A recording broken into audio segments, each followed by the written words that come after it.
السلام علیکم ورحمۃ اللہ وبرکاتہ۔ صحیح بخاری حدیث نمبر 58۔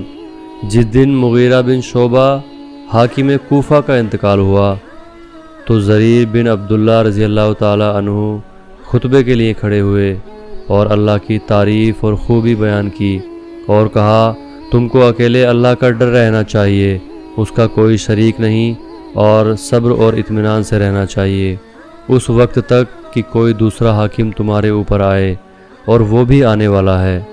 پھر فرمایا کہ اپنے مرنے والے حاکم کے لیے دعائے مغفرت کرو، کیونکہ وہ مغیرہ بھی معافی کو پسند کرتا تھا۔ پھر کہا کہ اس کے بعد تم کو معلوم ہونا چاہیے کہ میں ایک بار نبی کریم صلی اللہ تعالیٰ علیہ وسلم کے پاس آیا اور میں نے کہا کہ میں آپ سے اسلام پر بیعت کرتا ہوں۔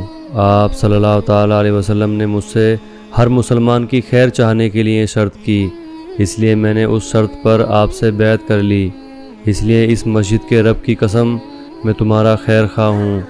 پھر استغفار کیا اور ممبر سے اتر آئے۔